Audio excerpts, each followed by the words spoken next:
질문 13번입니다.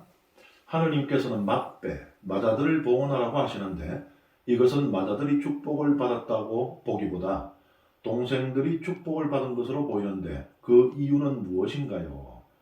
그러니까 성경에 보면은 이 맏배, 맏아들을 굉장히 귀하게 여기죠. 그래서 하나님께 바치는 제물로 삼잖아요.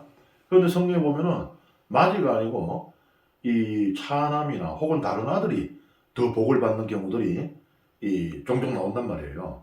어, 그러니까 하느님이 지금 맏이를 귀하게 쓰셔야 되는데 왜 안 그러신지, 아니면은 그냥 맏이는 하찮다, 오히려 다른 아들들이 귀하다고 하시든지. 그러니까 이 둘 사이의 모순, 제가 말씀드렸지만은 왜 당신의 오른쪽 눈은 파랗고 왼쪽 눈은 빨갛습니까? 라는 질문인 거예요. 이런 게 아주 훌륭한 질문입니다.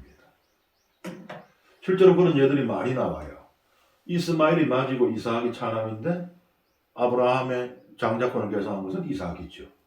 에사우가 맏이고 야곱이 차남인데 에사우가 아니라 야곱이 장자권을 가져가죠. 르우벤이 맏이고 유다는 넷째 아들입니다. 그런데 유다의 왕권은 이스라엘의 왕권은 유다 가문에 머물게 되죠. 그 다음에 요셉의 두 아들 머나세와 에프라임인데 머나세가 맏아들이에요. 그런데 야곱에게 손을 엇갈려 축복을 하라고 하면서 에프라임이 이 장자권을 가져가요. 그래서 이스라엘 백성이 가나안 땅에 들어갔을 때 남쪽에는 유다 지파가 이 맹주의 노릇을 하게 되고요. 북쪽에는 에프라임 지파가 맹주 노릇을 하게 되는 것입니다. 그리고 아론과 모세, 아론이 형이잖아요. 이런 예들이 많이 나오죠. 사실 이 장남은 그 다른 아들들하고 비교할 수 없는 그런 이 위치에 있었어요. 그러니까 장남은 유산도 한 몫을 더 받습니다. 그러니까 아들이 둘 뿐이면은 아버지의 유산을 3등분을 해요. 그 중에 두 몫을 장남이 가져가고 차남이 한 몫을 가져갑니다. 아들이 10명이면 재산을, 아버지의 재산을 11등분을 해서 마찬가지로 장남이 두 몫을 가져가요. 항상 두 몫입니다. 그것뿐만 아니고 집안의 대소사에도 관여할 수 있었고요. 또 이 사회적인 그런 그 특혜도 누렸었습니다. 그러니까 성경은 분명히 이 장남에 대한 특별한 이 관점을 보여주고 있어요. 이러한 예들, 장남이 아닌 차남이나 혹은 다른 아들이 이 크게 성공하는 거, 이 장자 역할을 하는 이런 예들은 그 좀 예외적이라고 저는 보여집니다. 그러니까 이런 예들이 장남의 어떤 뭐 권위와 권한을 부정하는 것이 아니라 이것은 예외적이다. 어떤 의도가 있는 것이다. 여기에는 어떤 의도가 있겠는가? 이스라엘 자신의 처지에 대한 어떤 설명 또 정당화라고 보여지는 것이에요. 이스라엘은요 장남이 아니에요. 무슨 말인가 하면은 고대 근동 지방, 이 사실은 이제 우리는 중동이라고 부르죠. 이 근동이라는 말 자체가 썩 마음에 안 들 수는 있어요. 왜냐하면은 유럽 중심적인 언어입니다. 유럽에서 봤을 때 가까운 동쪽인 거예요. 뭐 신대륙 발견 마찬가지입니다. 그 사람들 옛날부터 오래 살고 있었는데 누가 누굴 발견해? 신대륙은.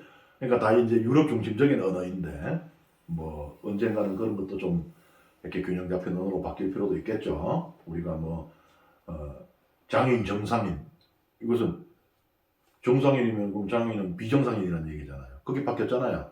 그래서 장인, 비장인. 그러니까 오히려 축이 이쪽으로 넘어가 있는 거죠. 그런 것처럼. 어쨌든 고대 근동 지방, 그러니까 중동 지방은 이 만만한 땅이 아니에요. 세계 4대 문명 가운데 2개가 여기에서 탄생을 합니다. 메소포타미아 문명하고 이집트 문명. 거기에 비하면요, 이스라엘이라고 하는 국가는 수천 년이나 뒤늦게 탄생한 후발 국가입니다. 그러니까는 그 문화권들의 영향을 받아가면서 성장을 해요. 이스라엘의 모든 법과 제도, 사회제도, 또 어떤 여러 가지 규범들 다 그 영향을 받아 있는 게 드러나고 있습니다. 심지어는 성경 저술조차도 고대 근동 문학의 영향을 받았음이 부정할 수 없이 증명되고 있어요. 그러니까 아니 하느님에게 선택된 선민, 말하자면 하느님의 자녀들 가운데 어떤 이 되려면은 메소포타미아나 혹은 이집트가 되어야 마땅할 텐데 아니 이제 갓 태어나서 우리한테 그 우리 법 좀 만들게 그 법 좀 보여주세요.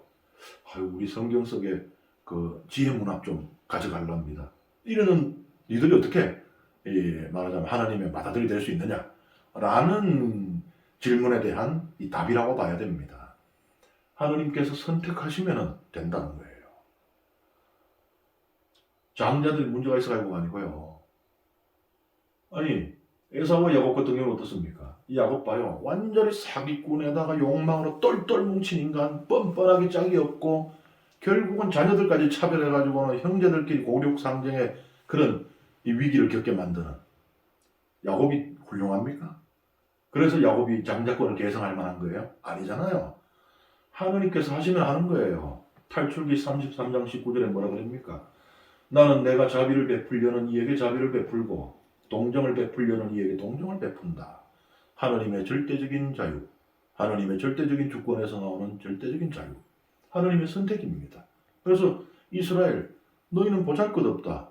문화도 일천하고 또 힘도 약하고 하지만 하나님께서 선택하셨기 때문에 하나님께서 선택한 민족이 된 것이다.